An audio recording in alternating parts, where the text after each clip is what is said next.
এই বাড়িটি হলো সভ্য পৃথিবীর সবথেকে দূরবর্তী একটি বাড়ি, যেখানে বসবাস করে দুঃসাহসিক কিছু মানুষজন। কিছু মানুষ তাদের জীবনকে নির্জন আর শান্তিপূর্ণ করতে এমন এক স্তরে নিয়ে গিয়েছে যা সত্যি কল্পনা করা যায় না। এই জায়গাটির নাম হলো কাটস্কি পিলার। পাহাড়ের চূড়ায় দাঁড়িয়ে থাকা এক নিঃসঙ্গ বাড়ি এবং আমাদের সমাজ থেকে অনেক দূরে একটি নির্জন দ্বীপ এলিডে আইল্যান্ড। এইসব বাড়িগুলি এমন সব স্থানে অবস্থান করে রয়েছে যা দেখে মনে হয় এদের কাছে বাইরের পৃথিবী যেন এক দূর অতীতের স্মৃতি। এরা এমন সব মানুষ যারা সত্যি বাইরের পৃথিবীকে ঘৃণা করে। এদের জীবন দুঃসাহসিক ঘেরাটোপে বন্দী। তাহলে আসুন আজকের ভিডিওতে আমরা আপনাকে সেই দুঃসাহসিক বাড়িগুলির সন্ধানে নিয়ে যাব, যারা নিজের জীবন বাজি রেখে এই সমস্ত স্থানে বসবাস করছে। তাই ভিডিওটি সম্পূর্ণ দেখার অনুরোধ রইল। আর নতুন বন্ধুরা অবশ্যই পাশে থাকা সাবস্ক্রাইব লেখাটি প্রেস করে বেল আইকনের অল অপশন সিলেক্ট করুন। কাটস্কি পিলার। প্রত্যেকেই জীবনে একটুখানি বিশ্রাম চায়, আর কখনো কখনো দৈনন্দিন জীবনের শোরগোল থেকে একটু দূরে থাকলে আত্মার শান্তি মেলে। এক ব্যক্তি এই ধারণাটিকে একেবারে চরমে নিয়ে গিয়েছিল। তিনি বসবাস করেন একটি পুরনো গির্জায়, যা দাঁড়িয়ে আছে চুনা পাথরের এক উঁচু স্তম্ভে, মাটি থেকে 130 ফুট উপরে। এই অবিশ্বাস্য স্থানটির নাম কাটস্কি পিলার, যা পশ্চিম জর্জিয়ার ইমেরেতি অঞ্চলের কাটস্কি গ্রামে অবস্থিত। এই স্থাপনাটি নবম শতকে তৈরি হয়েছিল। এটি নির্মাণ করেছিলেন খ্রিস্টান আচার্যরা, যাদের নাম ছিল স্টাইলাইটস। এই সন্ন্যাসীরা বিশ্বাস করতেন উঁচু স্তম্ভে বসবাস করলে তারা ঈশ্বরের কাছে আরও কাছে পৌঁছাতে পারবেন। এই স্তম্ভে একটি গির্জা, 3টি সন্ন্যাসী কক্ষ, একটি গুদাম কক্ষ, একটি পাথরের কবর এবং একটি পর্দা প্রাচীরও রয়েছে। এই পিলারে শুধুমাত্র মই বেয়ে ওঠা সম্ভব, যা একে এক নিঃসঙ্গতাপ্রিয় মানুষদের জন্য আদর্শ স্থান করে তুলেছে। এই স্থানটি 15 শতকে অটোমান আক্রমণের সময় পরিত্যক্ত হয়ে পড়েছিল, তবে 1944 সালে এক জর্জিয়ান পর্বতারোহী এটি পুনরায় আবিষ্কার করেন। কয়েক দশক পর 1993 সালে মাক্সিম কেপ্টোরাদজে এই স্তম্ভকে তার বাড়ি হিসেবে বসবাস শুরু করেন। গাসাদালুর ভিলেজ। 2000 ফুট পাহাড়ি ভূমি, তারপর একটি দীর্ঘ পর্বত অথবা একটি জলপথ, তারপর একটি দীর্ঘ পর্বত পার করলেই পৌঁছানো যাবে গাসাদালুর গ্রামে। এবং এই কঠিন পথ এখানকার বাসিন্দাদের জীবনের চরম বাস্তবতা। গাসাদালু ডেনমার্কের ফারো দ্বীপপুঞ্জে অবস্থিত একটি অদ্ভুত গ্রাম, যার চারপাশের বিশাল পাহাড় এবং সাগরের চূড়ান্ত ক্লিফ দ্বারা সম্পূর্ণভাবে বিচ্ছিন্ন। কিছু বছর আগেও এই স্থানে আসতে গেলে পাহাড়ি সিঁড়ি বেয়ে উঠতে হতো অথবা কঠিন পাহাড়ি পথ অতিক্রম করতে হতো। এখানকার মানুষের জীবনে শৈল্পিক নিস্তবতা ছিল, কারণ এই গ্রামটি ছিল একেবারে বিচ্ছিন্ন এবং ছোট, যেখানে কেবলমাত্র কিছু কঠিন মানুষ কৃষিকাজ করে থাকতেন। 2012 সালে এখানকার জনসংখ্যা ছিল মাত্র 18 জন, কিন্তু এখন সড়কপথে এক নতুন সুড়ঙ্গের মাধ্যমে গ্রামটি ফারো দ্বীপপুঞ্জের অন্য অংশগুলির সাথে যুক্ত হয়েছে। এখানে কোলাহল নেই বললেই চলে, তবে সহজ প্রবেশাধিকার পাওয়ার ফলে অনুমান করা হচ্ছে এই ছোট্ট গ্রামটি আরও বড় হবে এবং কিছু নতুন মানুষও এখানে আসবে, যারা শান্তিপূর্ণ জীবনে আগ্রহী। Chess Pavilion Mount Huashan. চীনের মাউন্ট হুয়াশান 7000 ফুট উঁচু এবং এটি চীনের 5টি পবিত্র পর্বতের মধ্যে একটি। এখানে তাওবাদী মন্দির, পূজা মণ্ডপ, চা ঘর এবং ক্লিফের মধ্যে খোদিত পথ রয়েছে। মাউন্ট হুয়াশানের প্রধান পথটি 3000 বছর ধরে তৈরি হয়েছিল, যার দৈর্ঘ্য 7.5 মাইল এবং উচ্চতা 6000 ফুট। তবে এর মধ্যে সবচেয়ে দুঃসাহসিক স্থান হল চেস প্যাভিলিয়ন, যা পাথরের ফাঁকে অবস্থিত।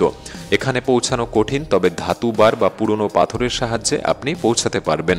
একবার সেখানে পৌঁছালে চমৎকার দৃশ্য উপভোগ করতে পারবেন এবং চেসও খেলতে পারবেন। মাউন্ট হুয়াশান এই স্থানটি চড়াই সাহসী হৃদয়ের মানুষদের জন্য, যারা জীবনের চ্যালেঞ্জ নিতে ভয় পায় না।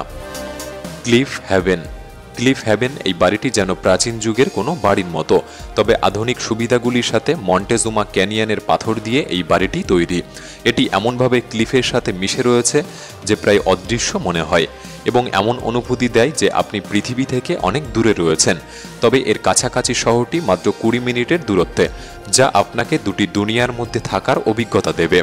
একদিকে শান্তিপূর্ণ নিঃসঙ্গতা, অন্যদিকে আধুনিক সুবিধা। প্রথমে এটি কতটা প্রশস্ত তা আপনি বুঝতে পারবেন না, তবে এর ভেতরে রয়েছে 2100 বর্গফুট জায়গা, 3টি শয়নকক্ষ, 2টি বাথরুম এবং একটি উষ্ণ দক্ষিণ সীমান্ত অনুভূতি। সব বিলাসিতাই এখানে পাওয়া যাবে, এমনকি এখানে একটি 3টি গাড়ির গ্যারেজও রয়েছে। কিন্তু ক্লিফ হ্যাভেনের আসল বিশেষত্ব তার অবস্থান, যা 12 একর সুন্দর লাল পাথরের মধ্যে নির্মিত। এই বাড়িটি সম্পূর্ণ গোপনীয়তা প্রদান করে, কারণ এর আশেপাশে আর কোনো প্রতিবেশী খুঁজে পাওয়া যায় না। এটি একটি বিশাল প্রাসাদ না হলেও ক্লিফ হ্যাভেন একটি বিরল রত্ন, যা আপনাকে প্রকৃতির সাথে নিখুঁতভাবে মিলিয়ে যেতে সাহায্য করবে এবং যখন প্রয়োজন হবে সহজেই বাইরের বিশ্বের সাথে আপনি যোগাযোগ করতে পারবেন। Just room enough island, Canada. আপনি কি কখনো অনুভব করেন এই শহুরে কোলাহল আপনার শান্তি কেড়ে নিচ্ছে? আপনি কি স্তব্ধ এই মানুষের ভিড়ে? তাহলে এই জাস্ট রুম এনাফ আইল্যান্ড হতে পারে আপনার জন্য সঠিক স্থান। এটি কানাডার পূর্ব অন্টারিওর সেন্ট লরেন্স নদীতে অবস্থিত। এই ক্ষুদ্র দ্বীপে কেবল একটি বাড়ি, একটি ছোট সৈকত এবং একটি গাছের অবস্থান রয়েছে। এটি থাউজেন্ড আইল্যান্ডস আর্কিপেলিগোর সবচেয়ে ছোট দ্বীপ এবং কানাডা যুক্তরাষ্ট্র সীমান্তে অবস্থিত। ৩৩০০ বর্গফুট আয়তনের এই দ্বীপটি ১৯৫০ সালে সাইজল্যান্ড পরিবার দ্বারা ক্রয় করা হয়েছিল এবং পরবর্তীতে এর অনন্যতার কারণে এটি জনসাধারণের কাছে জনপ্রিয় হয়ে ওঠে। তবে এখানে সবসময় দর্শনার্থীদের ভিড় দেখা যায়, তাই আপনি যদি নির্জনতা চান, এর খ্যাতি সেটা বাধা সৃষ্টি করতে পারে। High desert house. High desert house, যা ১৯৮৬ সালে কেন্ড্রিক ব্যাংকস কেলগ দ্বারা ডিজাইন করা হয়েছিল, একটি অসাধারণ বাড়ি যা জোশুয়া ট্রি অঞ্চলের প্রান্তে গড়ে উঠেছে, যেখানকার পরিবেশটি খুবই রহস্যময়। এই বাড়িটি এতটাই রহস্যময়ভাবে লুকানো যে এটি যেন হলিউড মুভির ডিউন মহাবিশ্বের অংশ। ৫,০০০ বর্গফুটের এই বাড়িটি একটি ১০ একরের দুর্গম মরুভূমির মধ্যে বিশাল পাথরের মাঝে মিশে গিয়েছে, যেখানকার সমতল ছাদ প্রায় হারিয়ে যায় পাথুরে প্রাকৃতিক দৃশ্যের সাথে। কেলগ এই বাড়িটির নকশা সম্পূর্ণ করার পর পরবর্তী ১৪ বছর ধরে এক ডিজাইনার বাড়িটির প্রতিটি আসবাব ও অভ্যন্তরীণ সাজসজ্জা তৈরি করেন। এই বাড়িটি পুরনো দিনে তৈরি হলেও এটি আধুনিক বিশ্বে তাজা, যা প্রমাণ করে যে এই অসাধারণ ডিজাইন সময়ের সাথে তাল মিলিয়ে চলতে পারে। সম্প্রতি ইন্টারনেটে একটি ছবি ভাইরাল হয়েছে যেখানে দেখা যাচ্ছে একটি বাড়ি এক পাথরের শীর্ষে অবস্থিত। এই ছবি নিয়ে নানা ধরনের আলোচনা শুরু হয়েছে। কিছু মানুষের দাবি এই বাড়িটি এমন একজন ব্যক্তির যিনি মানুষের সাথে থাকতে চাননি, তাই তিনি এমন একটি বিচ্ছিন্ন পরিবেশে এই বাড়িটি তৈরি করেছেন। অন্যদিকে অনেকের মতে এটি একসময় একটি দ্বীপ ছিল, যা একটি ভূমিকম্পের ফলে বর্তমান অবস্থায় পৌঁছেছে। তবে এরকম আরও একটি দ্বীপ, এলিডে আইল্যান্ড। বছরের পর বছর এই ছবি ইন্টারনেটে ছড়িয়ে পড়েছিল, যেখানে এক নির্জন দ্বীপের উপর একটি ছোট বাড়ি দেখা যাচ্ছিল এবং চারপাশে সমুদ্র। এই বাড়িটিকে ঘিরে অনেক গল্প প্রচলিত। কেউ বলে এটি কোনো ব্যক্তির বাড়ি বা কোনো ধনী সেলিব্রিটির বাড়ি হতে পারে, আবার কেউ অনুমান করে এটি হয়তো কোনো জম্বি অ্যাপোক্যালিপসের লুকোনো আশ্রয়। তবে আসল গল্পটি একটু ভিন্ন। আইসল্যান্ডের দক্ষিণ উপকূলে অবস্থিত এলিডে দ্বীপে আজ থেকে প্রায় ৩০০ বছর আগে ৫টি পরিবার বসবাস করত, যারা মূল ভূমি থেকে দূরে এই শান্তিপূর্ণ জীবনযাপন বেছে নিয়েছিল। গবাদি পশুপালন, মাছ ধরা এবং পাফিন শিকার করেই তাদের জীবন কাটাত। তবে ২০০ বছর পর মূল ভূমিতে আরও ভালো সুযোগের খোঁজে তারা এলিডে দ্বীপ ছেড়ে চলে যেতে শুরু করে। অবশেষে সেখানে পড়ে থাকে একটি শিকার কোটা, যা এখনও পাফিন শিকার মৌসুমে ব্যবহৃত হয়। এটি কোনো বিলাসবহুল বাড়ি নয়, বরং একটি সাধারণ শিকার কোঠা, যেখানে বিদ্যুৎ বা চলমান পানীয় নেই। তবে এর পেছনের ইতিহাস এবং এর বিচ্ছিন্নতা এটিকে আরও আকর্ষণীয় করে তুলেছে।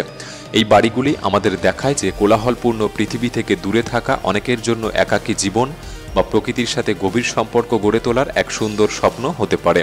আমারও মাঝে মাঝে মনে হয় এমন একটি জায়গা বেছে নিই যার চারপাশে শুধু নিস্তব্ধতা কাজ করবে, যেখানে কোলাহল থেকে দূরে একান্তে নিজের সাথে সময় কাটানো যাবে। আপনার কি মনে হয়? আমাদের কমেন্ট বক্সে লিখে জানাতে পারেন। ভিডিওটি ভালো লাগলে একটি লাইক করতে পারেন। তাহলে দেখা হচ্ছে পরবর্তী নতুন একটি এপিসোডে। ধন্যবাদ।